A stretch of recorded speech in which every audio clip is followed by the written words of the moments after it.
교회 여러분, 아프리카 케냐에 있는 교회들에 방문하게 되면 예배 시간에 꼭 주고받는 인사의 말이 있습니다. 이게 독특한 예배 문화가 있는데, 그것은 이제 설교자가 앞에 나와서 God is good 그러면 회중들이 all the time 그러는 거예요. 그리고 또 설교자가 all the time 그러면 교인들이 God is good 그러는 거예요. 미국에도 그렇게 인사를 주고받는 교회들이 있지 않습니까? 그런 교회들이 있어요. 우리도 한번 해볼까요, 오늘은? God is good all the time. 그렇습니다. 우리가 신앙생활을 하면서 잊지 말아야 할, 꼭 기억해야 될 중요한 진리의 말씀들이 있습니다. 근데 그 중에 하나는 하나님이 선하시고 우리가 믿음으로 살아가며 하나님께서 모든 것이 협력해서 선을 이루게 하실 것이라는 그 말씀입니다. 그 진리의 말씀 우리가 꼭 붙들고 살아야 되는 것이죠. 우리들의 삶 속에 속상한 일들이 사실 많이 찾아옵니다.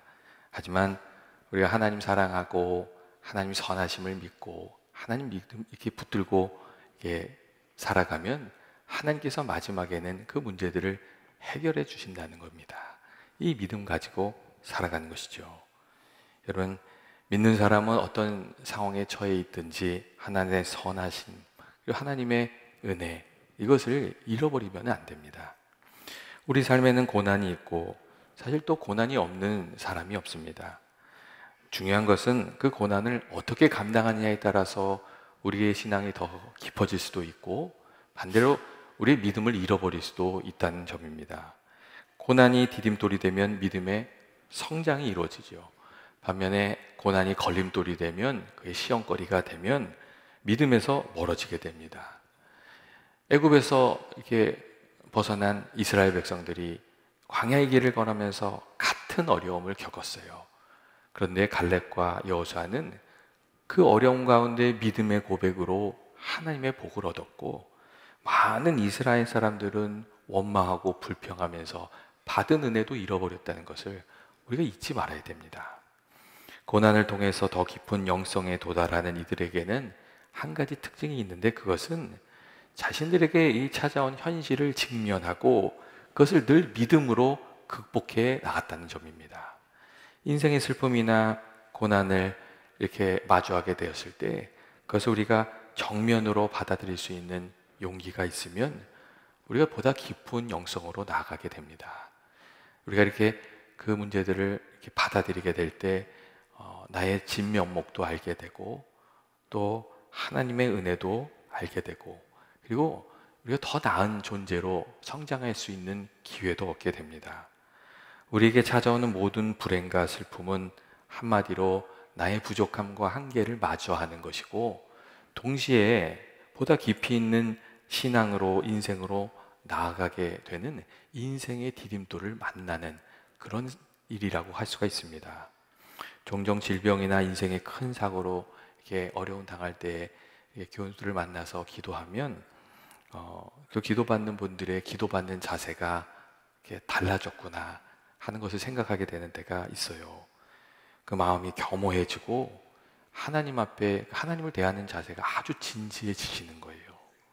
눈에는 눈물이 자욱하지만 그 마음은 이루 말할 수 없을 정도로 깨끗해졌구나 그런 생각을 들 때가 있습니다. 이 고난을 통해서 이전에 가지지 못했던 마음, 영성의 깊이를 가지게 된 것이죠. 모든 인생의 불행은 사람의 그 인간의 유한성에서부터 시작이 됩니다. 여러분, 우리가 유한한 존재이기 때문에 원하는 바대로 살 수가 없습니다. 어렸을 때 꿈을 막 꾸잖아요. 근데 그 꿈대로 그 꿈을 이루면서 사실 사는 사람은 거의 없습니다. 그리고 내가 계획한 대로 열매를 거두면서 사는 것도 그렇게 마음대로 되지가 않습니다. 아무리 좋은 계획도 환경이 어려워지면 그게 다 부서지는 경우가 너무나도 많기 때문에 그렇습니다. 좋은 뜻으로 한다고 해서 좋은 열매를 거두지 못한다는 것도 우리가 이렇게 경험하곤 하지 않습니까? 자신의 희망사항이 현실화되기 어렵다는 것을 시간이 지나면서 우리가 많이 경험합니다. 내 가정도 내 마음 하나도 제대로 돌보기가 어려운 것이죠. 성경에 나온 하나님의 사람들도 사실 현실의 어려움과 마주하며 자신의 한계를 직면하면서 살았습니다. 그리고 그 가운데서 믿음으로 살았어요. 다윗과 같은 경우는 정말 수많은 고난 중에 믿음을 지키면서 그 고난과 싸우면서 살았어요. 골리앗을 넘어뜨리고 이스라엘을 블레셋의 손에서 건져냈을 때는 엄청난 그 칭찬과 환호를 받았지요. 하지만 그 이후에 사울 왕의 미움을 받으면서 광야에 쫓기게 됐고, 광야에 쫓기게 되면서는 너무나도 어려운 일들이, 목숨이 위태로운 상황들이 많이 있었습니다. 그리고 왕이 되어서는 자신의 정욕을 절제하지 못하고 범죄해서 부끄러운, 부족한 자기 자신과 이렇게 마주해야 되는 그런 시간도 있었습니다. 그리고 아들 압살롬에게 배신을 당하는 아픈 순간, 다윗에게 그런 일들이 많이 있었습니다. 아들에게 배신을 당했을 때는 그 슬픔이 얼마나 컸던지 다윗이 자신의 머리를 다 풀어 헤치고 예루살렘에서 떠났어요. 하지만 다윗은 그 부끄러움과 고난의 시간이 찾아올 때마다 낙심하고 절망하는 것이 아니라 하나님을 의지했고, 또 부끄러운 그 현장에서 도망치는 것이 아니라 회개하면서 그 모든 문제들을 정면으로 받아들이고 믿음으로 그것을 이렇게 감당해 나갔습니다. 다윗이 현실의 문제를 부정하지 않았습니다. 그런데 사람들 중에는 어려운 일을 감당해야 되는 상황이 처했을 때 그 고통을 잠재우는 방법으로 현실을 외면하거나 왜곡하는 카드를 선택하는 경우가 적지 않습니다. 고통의 책임을 다른 사람에게 다 전가하는 경우도 있습니다. 그리고 고난을 잃어버리려고 술이나 마약이나 쾌락 같은 것에 빠져들기도 합니다. 심지어는 하나님을 원망하고 또 하나님께 투정하고 그런 일도 합니다. 근데 여러분, 그렇게 현실의 문제를 왜곡하거나 피하려고 하면 삶의 무게가 더 무거워질 뿐입니다. 문제가 해결이 되는 것이 아니죠. 다윗은 자신이 부정하고 싶은 모습을 만났을 때도 그것을 부정하지 않고 그 역경을 디딤돌로 삼아서 더 성숙한 모습으로, 신앙인으로 이게 나아가는 그 믿음의 싸움을 그의 삶을 통해서 우리들에게 보여주었습니다. 미국의 대각성 운동에 큰 영향을 미쳤던 조나단 에드워드라는 분이 계세요. 목사님이신데 욥기를 주제로 한 그 설교를 하면서 욥의 이야기는 상실을 경험하고 있는 인간 모두의 이야기라고 그런 이야기를 했습니다.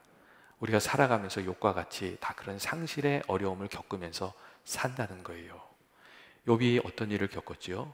불과 하루 만에 모든 것을 잃어버리는 아픔을 겪었어요. 한순간에 가족도, 한순간에 재산도, 한순간에 건강도, 모든 것을 잃어버리고 비탄에 빠져서 울었어요. 그런데 이 상실의 문제가 때때로 우리들에게도 찾아온다는 것이죠.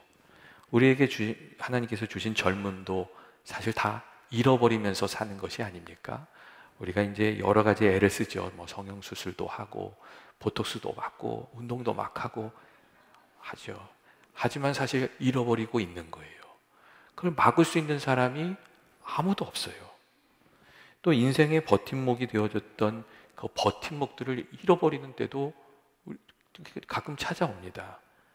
직장에서 레이오프를 당하는 때도 있고, 오랜 연구의 결과가 이제 결론을 잘 맺으려고 하는데 더 뛰어난 연구가 나타나가지고 그게 다 무효가 되는 때도 있어요. 그리고 갑자기 그런 사건으로 이사를 가야 하는 일도 생기고 직업을 바꿔야 하는 때도 생기고, 여러분, 우리가 익숙한 것들, 안정적인 버팀목들이 무너지는 때, 그런 것들 잃어버리는 때가 찾아옵니다.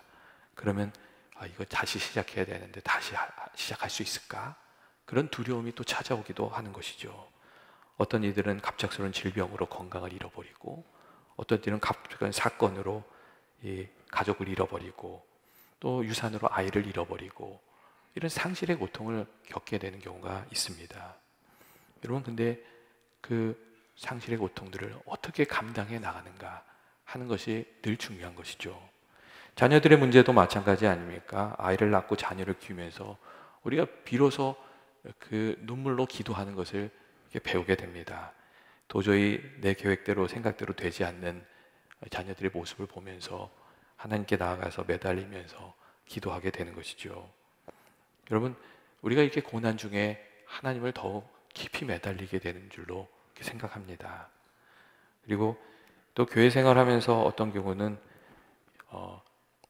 교회에 대해서 너무 큰 기대를 가지고 계신 분들이 있어요. 그런 분들은 자신이 원하는 대로 교회 삶이 이루어지지 않으면 실망을 해요. 교회에 대해서 막 상처받았다고 그리고 이제 그런 이야기를 하세요. 그런데 사실 너무 큰 인간에 대한 기대 때문에 상처가 우리에게 찾아오는 부분인 것도 있거든요. 여러분, 사실 이런 환상이 깨어지고 실망하고 이런 부분들은 사실 다 우리 인간의 부족함과 한계를 경험하는 그런 사건들입니다. 근데 인간의 부족함을 경험할 때 우리가 하나님께 더 가까이 나아갈 수도 있고 또 낙심하여 아주 주저앉을 수도 있고 그런 것이죠. 그리고 우리가 믿음을 지키고 열심히 살다 보면 여러분, 우리 가운데 이런 고난과 역경이 많이 있지만 하나님께서 또 우리에게 은혜 주시는 분이시라는 것도 우리가 알게 됩니다. 우리가 생각했던 것보다 훨씬 세밀히 우리를 살펴보시고 우리를 정말 이렇게 사랑하시고 귀한 은혜로 채워주시고 갚아주시는 분이란 것, 우리가 그런 것들을 경험하게 됩니다. 그래서 우리가 정말 믿음으로 살아야 되는 것이죠. 오늘 본문에 나오는 욥도 그런 것을 보여줍니다. 욥은 사실 오늘날로 비교하면 누구쯤 될까요? 일론 머스크 정도 될까요? 그러니까 재산을 엄청 모은 사람이에요. 그리고 욥은 순전하고 정직하고 하나님을 경외했던 사람이고 많은 사람에게 존경을 받았던 귀한 믿음의 사람이었습니다. 근데 그런 사람에게 고난이 찾아오는 거예요. 사단이 갑자기 공격하기 시작했어요. 그리고 사막의 약자들이 와서 재산을 다 뺏어갔어요. 갑자기 동풍이 불고 그래서 또 자녀들을 다 잃어버렸어요. 10명이나 되던 자녀들을 잃었어요. 거기에다 악창이 나가지고 몸이 아프기 시작하면서 너무 고통을 당했어요. 그러니까 또 그걸 보고 아내가 하나님을 욕하고 죽으라고 하면서 떠나버렸어요. 욥이 어느 순간 너무나도 충격적인 일들을 연하여 겪은 것이었어요. 여러분, 근데 만약 우리에게 그러한 고난과 역경이 온다면 우리는 어떻게 해야 될까요? 이 욥기를 읽다 보면 어떻게 해야 되는 것일까? 그런 생각이 들 때도 있습니다. 제랄드 시처란 분이 자신의 책 하나님 앞에서 울다라는 저서에서 이 교통사고로 잃어버린 자기 자신의 어머니와 아내와 어린 딸에 대한 이야기를 하고 있어요. 갑작스러운 사고로 가족을 그분도 다 잃어버린 거예요. 그리고 그 고난의 시기를 다 이겨낸 이후에 하나님 앞에서 울다라는 책을 지었어요. 그리고 그분이 하는 말이 이런 말이에요. 슬픔을 회피하지 않고 그 고난을 고난 그대로 받아들이라. 동력의 태양을 가장 빨리 맞이하는 방법은 지는 해를 쫓아서 서쪽으로 달려가는 것이 아니라 어둠을 뚫고 먼동이 틀 때까지 동쪽을 향해서 달리는 것이라고 그런 이야기를 해주었어요. 이런 걸로 잃어버린 것으로 받은 상처로 너무 안타까워하지 말고 새롭게 베풀어 주시는 하나님의 은혜를 생각하면서 하나님을 더욱 붙들어야 되는 것이라고 그런 이야기를 해주었습니다. 고난을 당하는 욥은 어떻게 고난의 시간을 보냈습니까? 욥은 자신의 슬픔을 회피하지 않고 그 슬픔을 하나님과 나누면서 고난의 시간을 보냈습니다. 욥이 속글찍하게 하나님께 이야기를 많이 했어요. 욥은 교과서적인 답을 하나님께 얘기하지 않고 속상한 마음을 하나님께 털어놓았어요. 하나님 앞에 나아가서 모든 것이 협력해서 선을 이룰 겁니다, 이렇게 하지 않았어요. 욥은 그냥 솔직하게 자기의 아픔을 하나님께 말하면서 토로하면서 울었어요. 그래서 욥기의 내용 보면 답답한 욥의 심정을 잘 알 수 있습니다. 그런데 시편에도 그러한 탄식의 시편들이 많이 있지 않습니까? 우리가 어려울 때 하나님 앞에 나가서 우리의 답답함이나 아픔이나 슬픔이나 이런 것들을 털어놓으며 기도하는 것은 여러분 잘못된 것이 아닙니다. 오히려 우리들의 마음을 털어놓고 하나님께 기도하면서 하나님을 더 뜨겁게 만나게 됩니다. 간절히 하나님을 찾는 우리의 수고가 되기 때문에 그렇습니다. 문제가 되는 것은 어려움이 찾아왔을 때에 그냥 잘 될 것처럼 이렇게 멀쩡한 모습을 보이면서 기도하지 못하는 것, 하나님 앞에 나가서 탄식하지 못하는 것, 그게 오히려 더 큰 문제가 될 수가 있습니다. 욥은 솔직하게 하나님께 나아갔고 하나님께서 그 마음을 살피셨습니다. 그리고 욥은 고난 중에 인내하는 모습을 보여주었습니다. 야고보서를 보면 너희가 욥의 인내를 들었고 주께서 주신 결말을 보았거니와 주는 가장 자비하시고 긍휼히 여기는 자신이라 하는 구절이 있습니다. 여러분, 욥이 어떻게 긍휼이 많으시고 자비하신 하나님을 만났다고 이 야고보에서 말하고 있는 겁니까? 인내를 통하여 그 고난의 시간을 통과하면서 자비하신 하나님을 만나게 되었다고 여러분 그렇게 이야기하고 있습니다. 그렇기 때문에 시편 37편 7절 말씀을 보면 여호와 앞에 잠잠하고 참고 기다리라 하는 말씀이 있습니다. 믿음을 떠나지 말고 악한 자들이 형통하게 하는 것을 부러워하지 말고 이 고난 중에도 주님을 붙들고 그 시간을 잘 참고 인내하라고, 그것을 이겨내라고 그렇게 권면하고 있습니다. 고난 중에 인내하는 것은 사실 쉬운 일이 아니죠. 그래서 잠잠히 기다려 하는 것이 참 쉽지 않기 때문에 실수들을 많이 합니다. 사실 아브라함도 그렇지 않습니까? 아들을 주겠다는 약속을 받았는데 인내하다가 못 참았어요. 그래가지고 또 결혼을 해가지고 아들을 하나 딱 낳다가 그게 인생의 또 걸림돌이 되잖아요. 그러니까 이런 모습들은 사실 인내가 쉽지 않다는 것을 우리에게 이야기해 주는 것이죠. 하지만 그럼에도 불구하고 우리들의 삶에 인내가 정말 필요하지 않습니까? 여러분, 어떤 기도는 2년, 3년 기도가 쌓여져야 이루어지는 것들도 있습니다. 그리고 우리가 믿음 생활을 하다 보면 영혼이 정말 어둠에 사로잡히는 것 같은 답답한 순간도 있습니다. 하지만 우리가 믿음으로 그 어둠을 뚫고 믿음으로 이렇게 뚫고 나가다 보면 어느 순간 이 새벽의 동토음과 같이 하나님께서 일하기 시작하시고 우리의 문제를 해결해 주시고 은혜 베풀어 주시는 그 은혜의 시간을 우리가 만나게 되는 줄로 믿습니다. 고난이 찾아올 때마다 우리는 사람이 얼마나 연약한 존재이며 그리고 우리가 철저히 하나님 은혜로 사는 것이구나 하는 것을 고백하게 됩니다. 그런데 많은 경우 우리가 하나님처럼 행동하려고 하는 때가 있습니다. 하나님 앞에서 겸손히 은혜를 구하는 것이 아니라 이렇게 내 뜻대로 되지 않는 일에 대해서 막 화를 내고 분노하고 이게 몸부림을 치고 그런 겁니다. 내 생각이 너무 강하고 그러면 이제 하나님께 겸손히 의지하지 못하는 경우가 있습니다. 그런데 여러분, 인간은 결코 우주의 중심이 아니고 우리는 한계를 용납하고 받아들이고 사실 하나님 앞에 겸손히 살아야 됩니다. 그것이 하나님의 은혜를 힘입어서 살아가는 길이고 영적인 성숙으로 나아가는 길입니다. 드디어 하나님을 마주하게 되었을 때 여러분, 고난을 뚫고 가는 중에 욥이 하나님을 만나게 됐어요. 그리고 드디어 하나님을 만나게 되었을 때 욥은 자신의 부족함을 다시 한번 깨닫게 되었고 겸손히 하나님의 그 은혜를 의지하는 사람이 되었습니다. 오늘 말씀을 보면 욥이 그런 얘기를 해요. 무지한 말로 이치를 가린 자가 누구니까? 나는 깨닫지도 못한 일을 말하였고 스스로 알 수도 없고 헤아리기도 어려운 일을 말해야 한나이다. 그런 이야기를 해요. 욥이 하나님을 만나고 나니까 새로운 안목을 가지게 된 거예요. 욥이 하나님을 만나고 나니까 이전에 알지 못하는 것을 깨닫게 되었어요.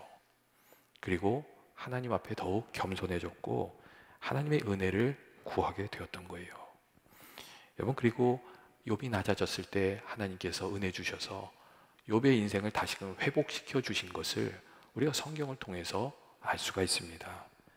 여러분, 우리 인생의 답은 하나님께 있고 고난의 시간에 우리가 해야 될 것은 겸손히 하나님께 나아가는 것이고 주님의 은혜를 간구하면서 믿음으로 인내로 그 고난의 시간을 이겨나가는 것입니다. 여러분, 우리가 살아가다가 어려움이 있으면 문제 해결을 위한 방법을 찾아요. 근데 방법을 찾는 게 나쁜 것은 아니에요. 방법을 찾아야죠. 그런데 많은 경우 이 방법도 써보고 저 방법도 써보고 그런 것들이 잘 안 되면 사람들이 굉장히 조급해지는 거예요. 그리고 그 조급함 때문에 열매를 보지 못하는 경우가 사실 적지 않습니다. 오늘 이 성경의 말씀은, 욥기의 말씀은 이 해답이 하나님께 있고 우리가 믿음으로 인내로 그 열매를 거두면서 살아가는 것이라고. 여러분, 그것을 말해주고 있습니다. 수단과 방법 이런 것도 다 중요하지만 우리의 인생의 문제가 하나님께 있음을 믿고 기도해야 되고, 그리고 믿음으로 인내로 우리가 그 열매를 맺어가는 것이라고. 그것을 우리에게 말해주고 있습니다. 여러분, 혹 여러분의 삶 가운데 고난이나 역경이나 또 해결해야 될 문제나 이런 것들이 있으십니까? 그렇다면 하나님께서 도우셔야 하는 줄로 생각하고 하나님께 기도하고 또 믿음으로 인내하면서 그 시간을 이렇게 뚫고 나가는, 이겨나가는 그런 저와 여러분 되시기를 주님의 이름으로 축원드립니다. 여러분, 이렇게 하나님 붙들고 나아가다 보면 하나님 만나게 되는 은혜가 있고, 그리고 그 가운데 고난 중에 우리가 더 주님도 닮아가게 되고 또 주의 은혜도 더 풍성히 알게 될 줄로 믿습니다. 저와 여러분의 삶에 주님을 향한 귀한 믿음의 고백이 날마다 더하기를 주님의 이름으로 축원드립니다. 같이 기도하시겠습니다.